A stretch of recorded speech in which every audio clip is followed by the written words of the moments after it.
que é vício alimentar? Será que acomete crianças e adolescentes? Vamos descobrir sobre isso? Então vem com a gente, roda a vinheta.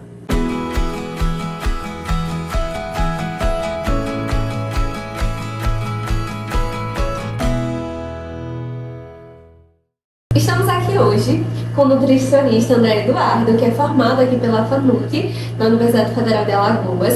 Ele fez mestrado e está fazendo doutorado na Unifesp. Gente, estamos iniciando mais um episódio do nosso podcast Acolhe-me e está intitulado como Penso, Logo Como. Como começa e por que as crianças e adolescentes são tão acometidos pelo vício alimentar?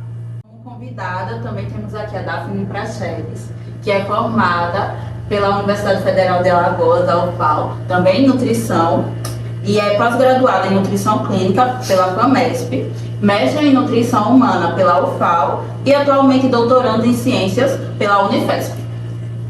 Conta pra gente, André, o que é o vício alimentar? É a mesma coisa que compulsão alimentar? Elas estão relacionadas? Fala um pouquinho. Bom, então obrigado pelo convite, né? Eu agradeço ao Lankman pelo convite e a oportunidade da gente estar debatendo um pouco sobre food addiction, né? Adição por alimentos, que é a forma que a gente trabalha essa titulação aqui no país, tá? Mas para gente explica um pouquinho por quê. Então, é uma temática que já vem sendo estudada lá fora e trazer esse momento para a gente discutir isso no ambiente acadêmico e nas redes sociais é muito importante para a gente que trabalha na área, né? Então, bom, conceituando um pouco o que é o vício em alimentos, né, e por que a gente usa essa outra terminologia. Primeiro, a gente não usa o termo vício em alimentos aqui no nosso grupo de estudo, tá? A gente optou por estudar e usar o termo adição por alimentos, porque o termo vício, às vezes, leva ao indivíduo uma carga que não é uma carga legal, uma carga que chega a ser estigmatizante, né? Fulano é viciado em algo, a gente sempre traz essa carga pesada do termo. Então, a gente usa o termo adição por alimentos, tá? A adição por alimentos ela é caracterizada pelo consumo de alimentos ultraprocessados, altamente energéticos, né, hiperpalatáveis, de uma forma semelhante aos transtornos por uso de substâncias, né, como álcool, tabaco, tá? Então, esse é um termo que foi cunhado pela primeira vez lá em 1950, mas isso ficou muito pouco estudado durante muito tempo. E aí, em 2009, quando a professora Ashley Guiarra, da Universidade de Michigan, ela propõe uma escala onde consegue adaptar os critérios diagnósticos dos transtornos por uso de substâncias adaptados ao consumo alimentar. Então, é aí que surge a ferramenta MIFAS e o IFAS, né, em suas versões, que é uma ferramenta onde a gente tem numa única escala todos os critérios para avaliar a adição por alimentos. A segunda pergunta, então, ela não é a mesma coisa que a compulsão alimentar, né? Cada vez mais a gente está mais convicto, a gente que estuda a área, que são construtos diferentes, tá? Por quê? A compulsão alimentar, ela é caracterizada pelo consumo em alto volume de alimentos inespecíficos, certo? Em curto espaço de tempo. Então, alto consumo, curto espaço de tempo, e geralmente isso está atrelado à emoção e situações de estresse, ansiedade, certo? Na adição por alimentos, necessariamente precisa ter o componente da substância, como um transtorno por uso de substância. Então, seja uma substância, seja um alimento específico que desencadeia os sintomas. Então, essa é a grande diferença, certo? Daphne, quais os sinais de vício alimentar nas crianças e adolescentes, principalmente? Tem como reconhecer esses sinais? Tem como evitar o vício alimentar? Então, como a André falou, a gente não reconhece essa questão do construto da adição por alimentos, né, que é o termo que a gente usa, do vício alimentar popularmente conhecido. A gente não é um construto reconhecido pelo DSM-5, que é o de diagnóstico de transtornos mentais, né? E aí, a gente utiliza os sintomas para caracterizar essa adição por alimentos, que é desse DSM-5. Quais seriam esses sintomas? Os sintomas mais reconhecidos seriam o controle, a falta de ausência de controle ao consumir esses determinados alimentos, que são os alimentos hiperpalatáveis, a tolerância, onde você necessita cada vez mais consumir mais alimentos para ter o efeito de um consumo inferior. Um sintoma de abstinência, quando você retira totalmente o consumo desses alimentos ou parcialmente, você sente essa abstinência, por isso que é algo referente às substâncias, os sintomas que são semelhantes ao uso de substâncias. Semelhantes ao uso em drogas, por exemplo, que tem essa abstinência quando o usuário deixa de usar a droga, ele tem esse sintoma muito forte nele, que é a abstinência pelaquela substância. E acho que um sintoma que chama bastante atenção seria o desejo, a vontade de querer parar ou diminuir o consumo e não conseguir. São sintomas que são bem característicos nessa adição por alimentos. E aí, evitar, a gente também gostaria de saber como evitar isso. E o que é que a gente pode fazer para que isso não aconteça com a gente, e principalmente com as crianças? Seria se expor menos aos agentes causadores, que no caso da adição por alimentos, a gente tem investigado cada vez mais e percebido que seriam esses alimentos hiperpalatáveis, ultraprocessados, que são ricos em açúcares, gorduras, e aí seria evitar mais o consumo desses alimentos, tendo uma alimentação um pouco mais saudável. Pronto, e aí até complementando o que a Daphne fala, né, realmente o construto de adição por alimentos ele ainda não é reconhecido pela Associação Americana de Psicologia, então a gente não consegue usar esse diagnóstico formalmente, né, a gente tem uma ferramenta que avalia, as pesquisas vêm crescendo cada vez mais, se a gente puxa nesses buscadores de internet, a gente vê que a curvazinha de crescimento da produção científica sobre o tema vem aumentando, mas ainda não é reconhecido como uma condição onde a gente consiga dar um diagnóstico formal. Né? Isso é muito importante a gente ressaltar, até pelo peso estigmatizante disso, que a gente pode... às vezes é muito comum a gente ouvir, né? Ah, eu estou viciado em tal coisa, eu sou viciado em tal coisa. Então, é importante a gente pensar e deixar essa mensagem de que, apesar de existir estudos que avaliam esse construto, ele não é um construto ainda reconhecido pela Sociedade de Psicologia. Tá? Isso. Perfeito. Fala um pouquinho pra gente, André, quais são os principais causadores em crianças e adolescentes? Perfeito. A adição por alimentos, assim como ela é abordada nesse construto, né, ela é considerada um transtorno por uso de substâncias. Então, se a gente pensa em outros usos abusivos de substâncias, como o etilismo, existem fatores extra a relação entre o indivíduo e aquele componente que podem influenciar nessa relação. Tá? Isso é muito mais estabelecido quando a gente pensa em outros transtornos. Na adição por alimentos, o principal causador que a gente ouve e vê as publicações mostrando é o consumo de alimentos ultraprocessados e hiperpalatáveis. Né? Então, se a gente pudesse eleger hoje um causador, a gente diria os alimentos ultraprocessados e hiperpalatáveis. Isso não é que não exista outros componentes que influenciam nessa relação, mas é que hoje as evidências científicas não exploraram ainda de forma veemente esses outros compostos, esses outros componentes que poderiam estar influenciando nessa relação. Por falar em fatores que podem influenciar, André, a convivência na escola e a convivência em família tem algum papel na questão do vício por adição de alimentos? É muito curiosa a pergunta, porque vamos lá. Quando a gente pensa em construção de hábitos alimentares na infância, a gente tem dois construtos que muitas vezes é muito falado. Né? O primeiro é o exemplo que aquela criança vai ter, e o segundo é o que é ofertado àquela criança. Né? E isso se aplica também ao food addiction. Tá? A gente não tem estudos que tenham explorado essa relação ainda também. Como eu disse a vocês, a gente começou a estudar isso em 2009. Então, para a ciência, é muito pouco tempo para ter explorado tudo isso. Né? Então, assim, existem grupos espalhados pelo mundo todo, mas ainda está focado em chegar em questões mais primordiais para estabelecer melhor a adição. Então, o que é que a gente pensa? Se a gente pensar numa criança, como é que o ambiente familiar poderia favorecer esse surgimento? E aí a gente tem que pensar em tudo que a gente já conversou. Se a adição por alimentos está relacionada com a exposição a alimentos ultraprocessados, ao consumo desses alimentos, a exposição e a disponibilidade em casa seria um fator que poderia aumentar o consumo, e esse consumo ia favorecer o desenvolvimento dessa condição. Aí vocês poderiam me perguntar, André, mas por que tem gente que consome ultraprocessado e não vai ter esse diagnóstico?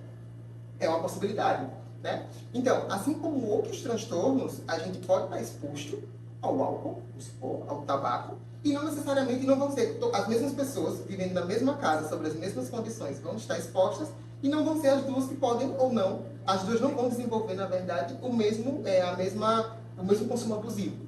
Por quê? Porque existem fatores que aí estão estabelecidos nessa relação, né? Desde liberação de dopamina até a forma que o sistema recompensa vai reagir àquele estímulo que pode estar influenciado. Então, se a gente pensa na família, a disponibilidade, aumentando a exposição, e aí, como o Daphne falou, aquela questão de tem hora que você tem o sintoma da tolerância. Então, a tolerância cada vez mais eu vou precisar consumir maior quantidade daquela substância para me ter o efeito.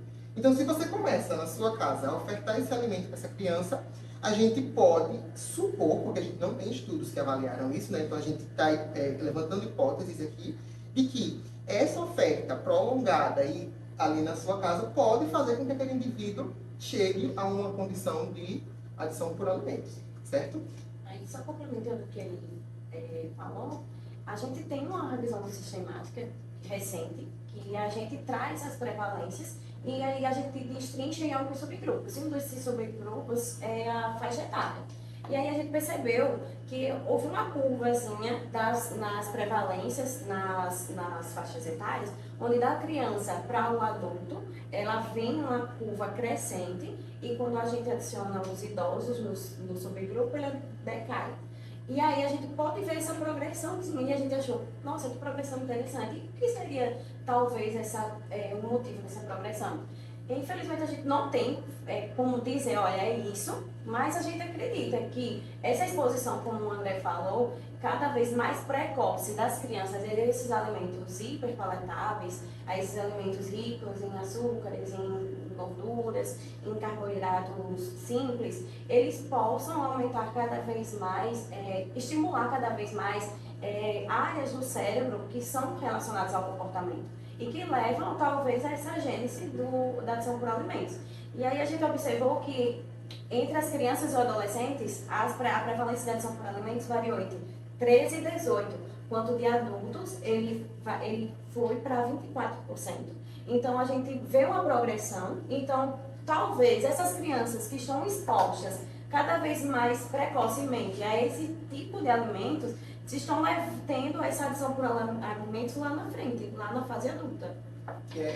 Complementando o que a Daphne está falando, isso é muito visível quando a gente observa outras substâncias. Eu sempre vou fazer esse paralelo para tentar fazer vocês e o pessoal de casa, né, tentar entender como isso vai acontecer. Então, se a gente pensa, uma pessoa que desenvolve um uso abusivo de álcool, não é na primeira exposição que ela vai ter, não, aquilo vai levando um tempo. Por quê? Porque precisa de alteração neuronal. Então, tudo isso leva tempo para aquilo acontecer, aquele estímulo, para tudo deslinchar naquela condição, né? Então, como a Daphne falou, se você começa isso cada vez mais cedo, talvez lá na frente a gente espera que isso vá aumentando. Né? A gente não tem como trazer dados mais fortes, porque não tem, mas o que a gente vem estudando é que o indicativo seja esse. E aí, agora puxando o gancho da escola, como a escola pode contribuir com isso também?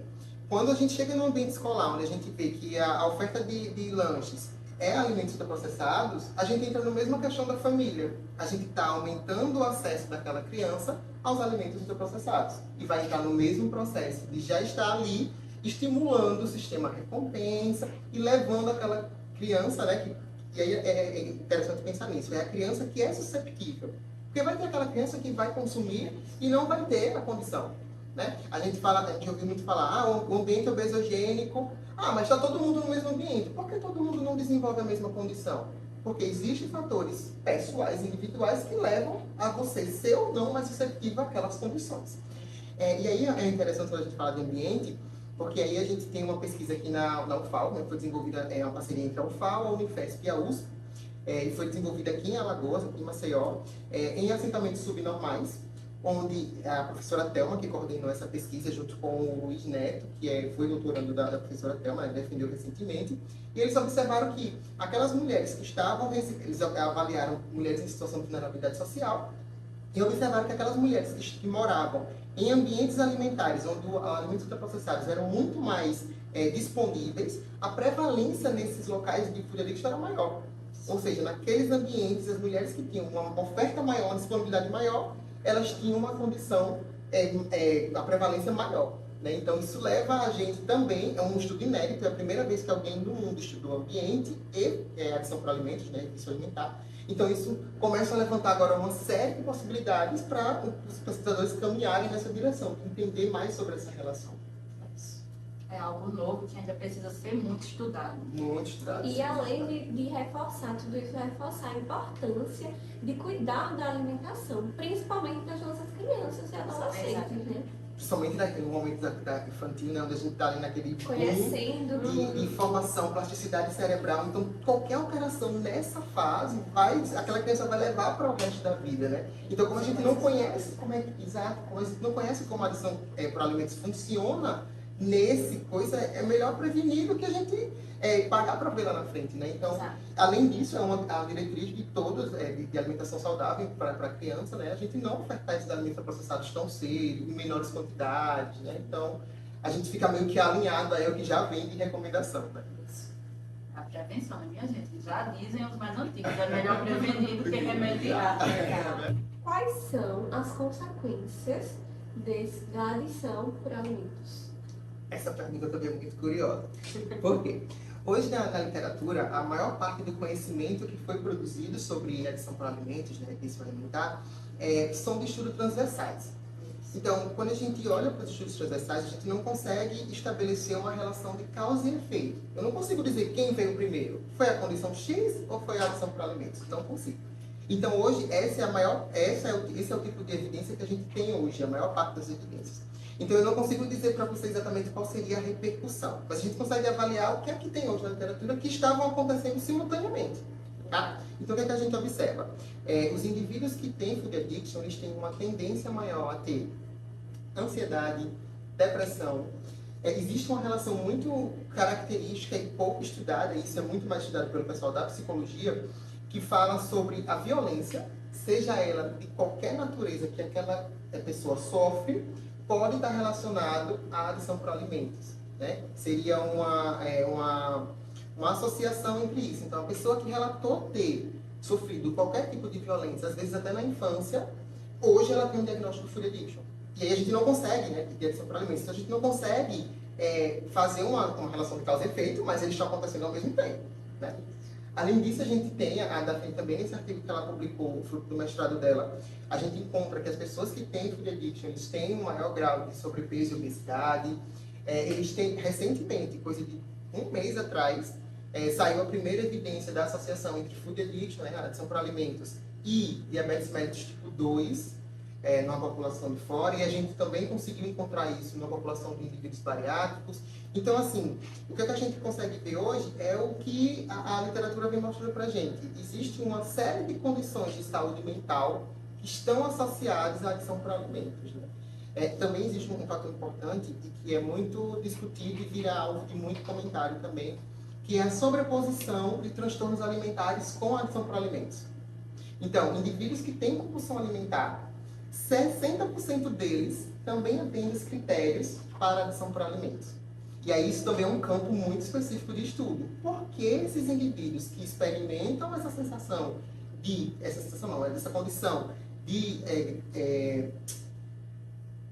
essa sensação de compulsão alimentar estão também apresentando food addiction, né, a adição por alimentos. Então, isso é um caminho de pesquisa muito interessante também. Por que existe essa sobreposição? Será que a gente está medindo a mesma coisa de forma diferente? Então, isso também inclusive, é uma das críticas que o construto recebe, né, da comunidade científica, é que ele pode estar simplesmente medindo o desejo intenso por alimentação. Né? Um outro componente que também é apontado como um motivo de muita dúvida ainda, indivíduos que têm anorexia também apresentam food addiction. Ou seja, dois construtos que aparentemente estão distantes, mas que ali naquela condição, e aí existem várias teorias, né? Uma delas diz que é porque esses dois tipos de condições, né? Eles experimentam a sensação da compulsão alimentar. Então, que é uma sensação subjetiva, que não necessariamente é a condição, o construto, compulsão alimentar. Né? Então, assim, são muitos porquês que a gente ainda tem para desbravar. Verdade? É engraçado porque não é necessariamente o comer demais Exato. que está associado a essa adição por alimentos. Porque quando a gente vai verificar as prevalências nas amostras clínicas e amostras não clínicas, que quando a gente observa essas amostras clínicas, são aquelas pessoas que estão em busca de algum tratamento, tem alguma condição, a gente vê que a prevalência dele é mais de 2 vezes. É o dobro mais do dobro do que essa primeira, da prevalência de amostras não clínicas, que são amostras em população geral, que não tem nenhuma condição clínica sobreposta, e a gente vê que essa população tem uma prevalência de 15% de food addiction, enquanto uma população clínica, como por exemplo a obesidade, tem 35% desse diagnóstico clínico, né? Então, a gente vê que não é só as situações que fazem o comer, como a André bem falou, a anorexia também é uma condição que pode estar muito associada a esse surgimento desse adição por alimentos. Eu vou fazer um gancho dessa fala, Daphne, porque é uma coisa muito interessante e a gente precisa estar muito claro. Às vezes, quando a gente fala assim, adição por alimentos, vício em comer, as pessoas associam necessariamente a um indivíduo que tem obesidade, que tem excesso de peso. Exato. E isso não eles não são equivalentes, são construtos diferentes. O indivíduo que tem obesidade, ele pode ter food addiction, mas ele também pode não ter. Assim como o indivíduo que tem peso normal, peso adequado, ele, segundo o IMC, ele pode ter a condição ou não. Ah, André, mas qual seria a diferença? Porque esse indivíduo que tem esse consumo excessivo não chegou a ter um excesso de peso, já que o consumo excessivo favoreceria o ganho de peso. Algumas existem supercompensação com exercício físico, purgação. Então, tudo isso são construtos e é importante deixar claro. Um não é sinônimo do outro. Isso eu acho que é o que mais a gente precisa reforçar também, deixar isso claro, para diminuir o estigma, né? Porque imagina, chega um paciente que tem uma obesidade e aí você vai fazer, olha, você tem diagnóstico de vício alimentar. Vício alimentar. A primeira coisa que você leva é o estigma. Meu Deus, eu sou viciado em alguma coisa. Então, isso a gente precisa deixar muito claro, né? É um construto, uma série de sintomas que levam a isso, mas não são sinônimos. E a gente volta para aquela história do ovo e da galinha. A gente não sabe se, por exemplo, a obesidade foi a obesidade que levou ao food addiction ou foi o food addiction que levou à obesidade. Então, a gente não pode criar esse estigma no paciente, seja ele a faixa etária que tiver, por conta que a gente não tem como determinar isso. A gente não tem como dizer. São questões que se relacionam, mas de fato a gente não tem evidências que digam, ó, isso proporcionou isso, isso levou a isso. São questões que podem estar relacionadas, como você falou, podem não estar. Também não se exclui, como foi falado. A anorexia, uma pessoa pode ser anoréxica e pode ter a adição por alimentos, essa condição, né? Não tem um perfil, né? Exatamente. Se você olhar para aquela pessoa e dizer, aquela pessoa tem adição por alimento, ela não tem. Isso é muito importante. E até pensando mesmo assim na questão da saúde do indivíduo, né?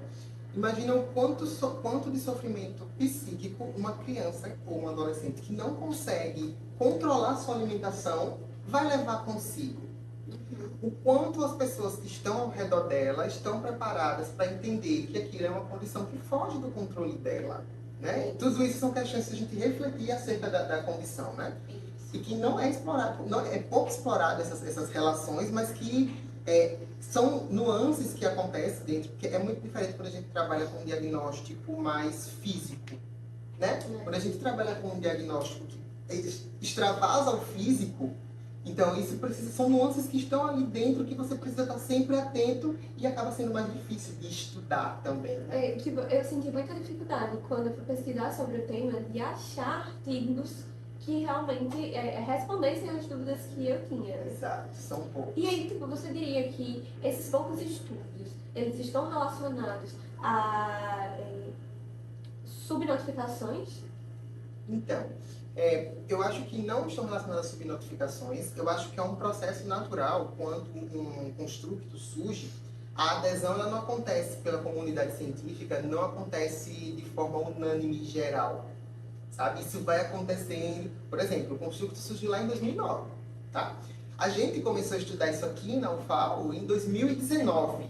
10 anos depois. Então, 10 anos. Lógico, a gente pensa 10 anos. Mas 10 anos para a ciência não é nada. Né? Não é nada. Mas pensa que para chegar aqui durou 10 anos. Então, é um movimento. É um movimento. E à medida que vai surgindo novas evidências, mais pessoas se interessam em estudar sobre aquilo, o que é ótimo, né? Porque a gente Espero vai... que desse episódio saia pelo menos uns 3, Então, assim, surge a necessidade. E aí, aquela coisa, cada grupo de pesquisa vai vendo novas nuances. Exato. Eu posso avaliar adição por alimentos nas crianças. Tem um grupo que faz isso lá no Rio Grande do Sul, aqui hoje no Brasil. Então, eu posso ver nos idosos. Teve um mestrado aqui do PPG da UFAL que avaliou os idosos. Então, assim, é um movimento de crescimento da produção. Até porque a gente não consegue abarcar tudo, né? Tipo, uma temática muito grande, então diversos fatores estão relacionados e a gente não consegue abarcar tudo. Ó, isso aqui é meu, vou fazer. Não, ciência não é assim. E a gente quer cada vez mais que evolua as pesquisas, que crianças, que jovens, cada vez mais vocês que estão aí no caminho, né, da pesquisa também, desenvolvam cada vez mais pesquisas para que a gente continue entendendo cada vez mais sobre essa temática. Daphne, atualmente a gente vê muito forte a questão da mídia. Qual o poder da mídia em relação ao desenvolvimento da adição de alimentos? E você acha que em tempos de digitais influencers que trabalham para marcas famosas, de industrializados principalmente, que a gente sabe que são alimentos que são ricos em determinados aditivos, vocês acham que ficou mais corriqueiro desenvolver esse vício para alimentos por causa dessa influência? Porque a gente sabe que atualmente a gente tem tudo na palma da mão, né? O celular ali tá, e principalmente em crianças e adolescentes. Porque é justamente a questão da formação, de opinião, a gente vê muita coisa, é muita informação o tempo todo. Você acha que tem uma influência? Como é essa questão? Assim, não dá pra gente dizer que não tem uma influência, porque, assim, cada vez mais hoje as crianças estão quase nascendo com um smartphone na mão, né? E aí, assim, tem toda uma técnicas que a indústria vai utilizar. Então, assim, a nossa grande vilã, a indústria é a nossa vilã. A indústria alimentícia é uma vilã da gente, nós nutricionistas, né? Então, cada vez mais ela vai produzir artifícios que levem com que a pessoa que esteja vendo aquela informação, aquele produto, vá comer. Então, pense, até o barulho dos alimentos reforçam para a gente estímulos. Então, se eu vejo, eu penso, eu lembro de algo que me aconteceu, eu vou querer comer e ali vem uma recompensa. Então, cada vez mais, ele tem usado esse artifício para que ele leve propagandas tanto para crianças, para adultos e principalmente esse público infantil tem sido bombardeado por esses alimentos que vêm com super-heróis, que vêm com desenhos, que vêm trazendo coisas que inspiram, que abram a felicidade. Então, todas essas coisas vêm promovendo um consumo cada vez maior. Então, assim, acredito sim que a mídia tem uma influência em consumir, em expor. Mais uma vez, é aquilo, não que a mídia esteja diretamente levando as pessoas a terem essa adição por alimentos, mas está cada vez mais estimulando essa adição no sentido de uma forma indireta, estimulando o consumo. Então, se eu tenho algo que está me trazendo algo que me desfavoreça, eu tento o quê? Diminuir esse consumo ou evito estar exposta a isso. E se a mídia está me expondo cada vez mais, me trazendo o desejo cada vez mais de consumir isso então me faz indiretamente levar esse consumo, essa adição por alimentos. E aí, assim, quanto aos digitais influencers, eu não sei lhe dizer bem se eles têm, se tem essa função direta, mas pode sim também. Eu lembro da minha prima, tem uma youtuber que ela se chama Ana Clara, Maria Clara, uma coisa assim. E aí ela disse assim, eu vou comer sanduíche. Eu disse, não vai comer sanduíche, vamos comer uma frutinha. Ela disse, mas o sanduíche é saudável porque tem alface. Que a Maria Clara já tinha falado para ela que é o alface era saudável. Então, assim, tem para ambos os lados, né? Tanto para estimular para o melhor, para estimular para esses tipos de alimentos hiperpalatáveis. Comentando que a Daphne fala, né? Isso se torna muito mais forte quando a gente pensa numa criança. Porque a criança acaba não tendo o controle de, isso aqui não está me fazendo bem, vou desligar. Não tem. Então ela vai estar sendo exposta àquilo e sendo estimulada cada vez mais a consumir aqueles alimentos, né? E aí é bem aquele reforço positivo. Eu tenho estímulo, vejo, escuto e eu tenho a vontade de buscar e quando eu consumo aquilo, eu tenho a recompensa de consumir. Então é aquele efeito que a gente tinha combinado, né? E assim, principalmente essa questão das crianças, que a Daphne falou, tem muito vídeo no YouTube relacionando, tipo, hoje eu só vou comer azul. Então, isso pode também influenciar as crianças, porque são espelhos, as crianças refletem aquilo que elas veem, que elas têm costume. Então, a influência da mídia também tá aí, né? E assim, pra tirar desse gancho da mídia, vamos de polêmica. O açúcar, ele realmente tem poder de viciar, como as drogas? Ele realmente procede a essa fama? Bom, é muito complexa essa questão, né? O primeiro ponto é que a gente não pode associar ao açúcar especificamente. Por quê?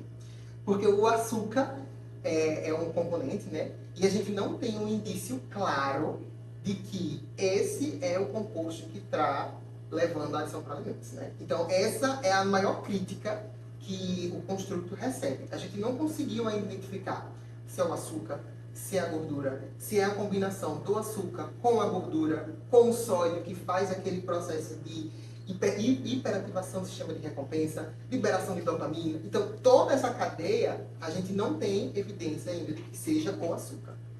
Agora, se você me diz, André, qual desses componentes você apostaria que seria? Eu, André, chutaria o açúcar. Porque o que a gente tem hoje na literatura? Que o açúcar, ele ativa regiões cerebrais semelhantes a algumas dessas substâncias que estão relacionadas aos transtornos aditivos. O açúcar leva a um hiperconsumo calórico. Então, se eu tivesse que apontar, André, escolha um, você só pode escolher um, seria esse. Se eu penso em grupos alimentares, eu apontaria os hiperpalatáveis. Por quê? Porque tem uma combinação exata de açúcar, gordura, sódio, que vai fazer a gente querer mais. Sempre tem aquele chocolate que você passa no supermercado, você vai passar, você vai olhar, você vai lembrar, você vai querer pegar. Você lembra da sensação que você tem. Então, eu chutaria que seria o açúcar. Não sei a Daphne, mas eu chutaria que seria o açúcar. Eu acho que o açúcar tem muito esse poder de trazer aquele acolhedor. Quando nós mulheres, quando nós temos naquele período mais difícil, o que é que a gente busca logo para trazer aquele alívio? Seria algo mais doce. A gente trabalha hoje com um problema para perda de peso, né? Então, assim, sempre as pacientes, principalmente as mulheres, elas relatam: eu preciso do doce pós o almoço, eu preciso do doce da tarde. Então, assim, eu preciso do doce para controlar a minha ansiedade. Então, quando a gente está angustiado, quando a gente quer algo assim, a gente busca algo que nos alivie. E sempre esse composto está no açúcar. Sempre o açúcar está nesses alimentos que a gente busca consumir. Então, sim, eu concordo com o André, esses alimentos hiperpalatáveis são, para mim, o foco. A gente tem que cada vez focar mais nesses alimentos, evitar cada vez mais o consumo desses alimentos. Nós, como nutricionistas, temos que ter essa conduta, né? De fazer com que os nossos pacientes tenham escolhas alimentares cada vez mais saudáveis e conscientes, que não basta ser uma escolha de qualquer forma, mas ser só imposta, tem que ser algo consciente para que a gente tente cada vez mais reduzir os efeitos dessa adição por alimentos na população. Pronto, já pegando o gancho da fala, como pode agir o nutricionista diante de um quadro desse? Quem mais pode estar envolvido nesse processo? Pronto, ó, no caso de outros usos de substâncias, a gente tem duas condutas, que ou a gente tira de vez, ou a gente vai reduzindo, vai graduando a redução das substâncias para que a gente possa ter um controle sobre isso. Já no nosso caso, eu acredito muito que a gente precisa de uma equipe multi que traga todo o aporte para esse paciente, tanto de médicos quanto psicólogos, porque são diversas questões que estão envolvidas, mas como nós somos nutricionistas, para falar da nossa conduta, eu acho que cada vez mais a gente tem que fazer a estimulação, dos alimentos in natura, minimamente processados, trazer cada vez mais escolhas alimentares, porque não adianta só tirar. Então, vou chegar, o paciente vai chegar para mim é observar o que é que me está trazendo esses sintomas, quais os alimentos que me trazem, que me levam a essa conduta. Então, a gente tem que ter esse tato de observar isso no paciente, observar com ele, junto, os dois observando como como eu posso reduzir esse consumo. Sim, eu vou retirar, mas o que colocar no lugar para suprir aquela necessidade que ele tem? Então, a gente tem que ter essa sensibilidade de retirar gradualmente. Eu acho que dietas restritivas também não é algo muito pontual que possa ser legal para esses pacientes, mas quando vê, reduzir gradativamente e poder colocar algo ou opções melhores, cada vez melhores, e formas que essa pessoa venha suprir aquela necessidade. Eu concordo com a Daphne. Eu acho que o que a gente precisa também pensar é que quando a gente retira de forma abrupta uma substância de um indivíduo que tem esse transtorno por uso de substância, ele desenvolve uma série de sintomas. E aí essa é uma outra linha de pesquisa que vem atrelada à adição por alimentos, que seria investigar a síndrome de abstinência quando a gente tira esses alimentos. Então existem sintomas físicos, dor de cabeça, cansaço, e existem sintomas psicológicos, então mudança de humor, irritabilidade. Então isso é uma outra linha de pesquisa que está associada à adição por alimentos, que está somando evidências, porque para a gente classificar como um transtorno por uso de substâncias, esse é um dos critérios. Você precisa ter sintomas quando a gente retira aquele alimento. Então essa é uma outra linha de pesquisa. E complementando a Daphne, eu acho que também tem um profissional que tem um papel chave nesse papel, que seria os profissionais de educação física. Isso, Né? A atividade física como uma promotora de liberação e aumentando o prazer daquele indivíduo, que surgiria como uma alternativa para ele sentir aquele prazer. O estímulo seria diferente, não seria o estímulo de consumir ultraprocessado, mas teria mais um estímulo para ele ter prazer. Né? Que esse seria um dos pontos-chave. Né? O sistema de recompensa desse indivíduo, como ele está sentindo prazer. Né? Então eu acho que concordo com a Daphne, a gente precisa ter uma equipe multi para dar esse suporte a esses indivíduos. Por hoje é só, pessoal. Estamos encerrando por aqui. E para encerrar, a gente gostaria de pedir uma mensagem, vocês, nossos convidados, para o público de casa, principalmente para as pessoas que são acometidas por essa situação. Então, se você se identificou com essa condição, não se sinta pressionado, não se julgue. Eu acho que a gente tem que partir desse ponto, que você não é culpado por estar nessa condição. Tem diversos fatores que levam você a estar assim. Então, busque uma ajuda profissional. Não se ache também vulnerável de não querer buscar uma ajuda. Tente buscar alguém, algum profissional, seja seu amigo, mas seja parceiro, seja uma pessoa desconhecida, que possa estar levando a caminhos melhores, e fazendo com que você tenha escolhas melhores e façam você vencer essa condição. Eu acho que eu concordo com a Daphne também, né? Eu acho que para as pessoas que se identificaram com alguma dessas condições, eu acho que a primeira medida que a gente tem que ter, que é mesmo fazer as pazes com a alimentação, é buscar ajuda profissional, né? Apesar desse construto não ser reconhecido, como a gente falou no início, existem mecanismos da psicologia que faz a gente ter uma relação melhor entre eu e a comida, entre eu, a comida e as pessoas que estão em volta. Então a mensagem é essa: se você se identificou com algum desses sintomas, procura uma ajuda profissional. Eu acho que é isso. E por hoje é só. O amor que nos une é o amor que nos move. Estamos encerrando por aqui. Até a próxima. Tchau, tchau.